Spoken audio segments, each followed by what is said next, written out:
So next up is going through her kit, which is going to be a Hoyolab post like always. And there's also her light code on this post too. So the Dahlia, we have got information about her allowing super break without breaking an enemy, implants extra weaknesses, which is very interesting because it obviously takes from the idea of what Silverwolf was the first character to enable and does what certain DPSs do by implanting their own weaknesses. Instead, she implants any character that's classified as a dance partner, increases weakness break efficiency. Makes sense. When she activates her zone, all allies can deal super break damage to enemies even if they are not weakness broken. Nuts. The Dahlia can also designate herself and one other teammate as her dance partners and provide various break bonuses, which is neat, which you'd obviously aim for your DPS in this instance, which, if they're not able to provide their own weakness onto an enemy, she's able to do it for them instead. Dance partners, when attacking a weakness broken enemy target, deal additional super break damage, yep. When an enemy target is attacked by another dance partner, the Dahlia performs the follow-up, so when you attack with your main DPS, her follow-up triggers.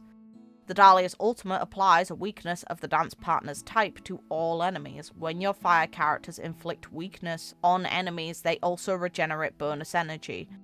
The bonus energy part's a neat thing, because all of the break team uses energy, but in the future, if she's able to be used with other fire characters that don't have energy, then you don't get to capitalise on that. Character info. The Sweet Dream burned down the Everflame mansion, taking with it every trace of her. Destruction, remembrance, flowers of betrayal bloomed wherever they passed. To return to the dreamscape no one remembers, who will be the one to set her aflame again? First encounter. Your memories are quite thorny, so why don't we start with me laying my thoughts bare? My name is Constance, and those who have fallen to my charm call me the Dahlia.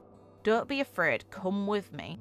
In this duet belonging only to the two of us, you will learn the past is being cremated and how the future is being buried. Greetings. It's me. Did I scare you with how I popped up without a sound? Fair enough, so she can just appear. Share. Do you still remember the Everflame mansion? In the Duke's memories, I was the child whom he always took the most pride in. I stirred up the flames of his ambition, and he fell on the road of destruction, only to create an opportunity for you to cross paths with the nihility. A mere stoking is all it takes for the many fates in the cosmos to erupt into flames powerful enough to incinerate countless souls. I wonder if that was intentional then. I kind of hope it'd be neat if she planned for Duke Inferno to come into contact with Acheron, but I'd wonder why she'd aim for that. The idols. Ooh. Doing a little dance and raising the fire. I do like that. That's a neat animation. Very pretty. Really? The stroke along your leg. And she's blushing intensely. Okay. Why? I don't get that one at all. Her basic attack is what is. Lick Enkindled Betrayal. Deploys a zone that lasts for several turns, with the zone's duration decreasing by 1 at the start of the Dahlia's turn, then deals fire damage to one designated enemy and their adjacent targets. While the zone is active, increases all allies' weakness break efficiency. Toughness reduction taken by the enemy targets not in weakness broken state can be converted into super break damage, which is neat. The ultimate, with a pervy animation, inflicts wilt status on all enemies, lasting for several turns, then deals fire damage, which is distributed across all enemies. Reduce defense of enemy targets in the wilt state, and applies weakness for all dance partners types to the enemy targets. And then the related trace, Outgrow the Old, Espouse the New, is connected to that, okay. Her talent, Who's Afraid of Constance. When entering combat, the Dahlia regenerates energy and grants dance partners to herself and the teammate who triggered combat. Okay, so you definitely want your DPS to attack last on the field, which is usually the case anyway, but still. Whenever there is no dance partner on the field, grants dance partner to herself and the teammate with the highest break effect. Okay, that's neat as well, so we know what causes her to pick out a dance partner if it's not applicable. After a dance partner attacks a weakness broken target enemy, the toughness reduction from this attack is converted into 1 instance of super break damage at a certain proportion. Percentages will matter when they explain this one in her actual kit in-game.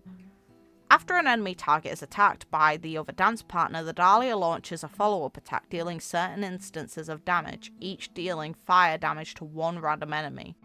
After each instance of damage is dealt to a weakness broken target, the toughness reduction from this damage is converted into one instance of super break damage at a certain proportion. Yet again, percentage will matter.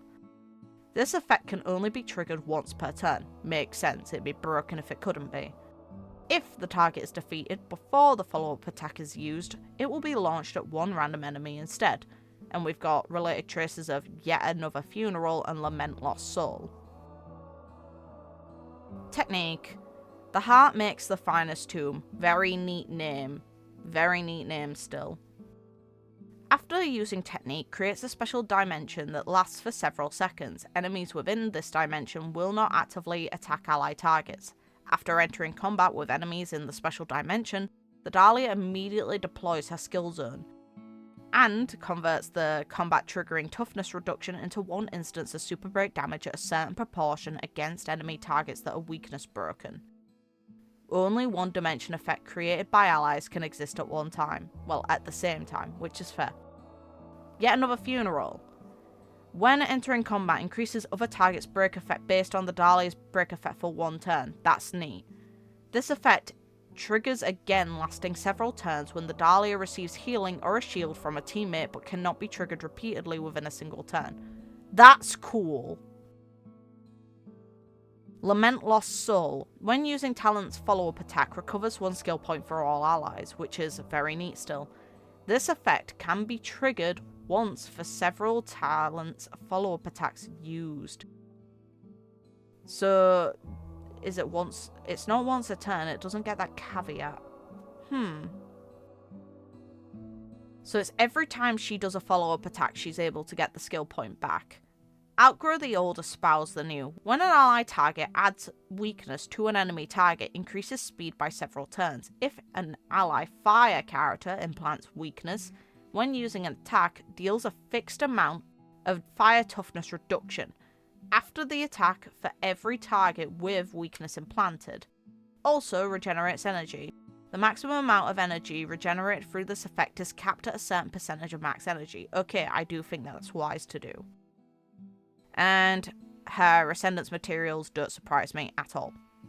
Now, we've got the Lightcone, which will give story, probably. Why does she blush so much? I don't get it. I don't get what her deal is and why she's so interested. Immolation. Increases the wearer's breakness effect by 60%. Good for a break character. When entering combat, increases break damage dealt by the wearer and another teammate who triggered combat by 32%. That's nuts. If there is no teammate who triggered combat, applies this effect to the wearer and the teammate with the highest break effect. That's fair. So in the instance that you don't have a DPS who starts combat, who you want to have the final effect trigger on, and there's another character you want to actually have the technique of in combat, it'll apply it to the highest instead. So if you trigger it with herself, she's able to just apply it to the next best character. That's fair. Effects of the same type cannot be stacked. Fair enough. When the wearer applies weakness to an enemy target, recover one skill point. So she's able to recover 2 then. This effect can only trigger once, and trigger count resets when using ultimate. So anytime she uses her ultimate, she's able to give the skill point again. Fair. Come to me. A vivid memory, guided by flames, envelops her body and soul. The bygone days had fallen into the grave. Is that true? Hush, don't weep, don't resist. She brands herself onto others' hearts as strange gazes gradually turn familiar. Do you remember now? As the embers of old memories scatter away, her face carries a trace of intoxicating floral fragrance. I am your memory. So is this her manipulating someone?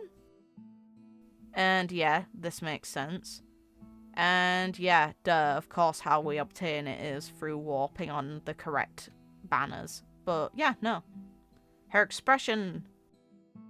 The way that she sees this is super dodgy. I don't know how I feel about her. I don't like some of her animations. I think they're over the top. I like her kit, though. Her kit is really strong. And I'll be interested in her lore, because Cremator and connection to the Garden in the past. Is her disagreement with the Garden connected to the issues that we know exist, or is it something else? Why did she go to Duke Inferno? Why is she now willing to aid the Trailblazer? A lot of dodgy stuff is going on with this woman. I'm very interested in what 3.8 is going to give us story-wise. Hopefully you guys had fun with this. Let me know if you are pulling for the Dahlia or not. Let me know if not, if there's a specific character that seemed to have been teased for version 4 that you are interested in getting instead. I'm interested to hear your thoughts about what could happen in 3.8 story. And until next time, have a good night, morning, day, whatever time it is, wherever you guys are in the world, and take care of yourselves. Bye.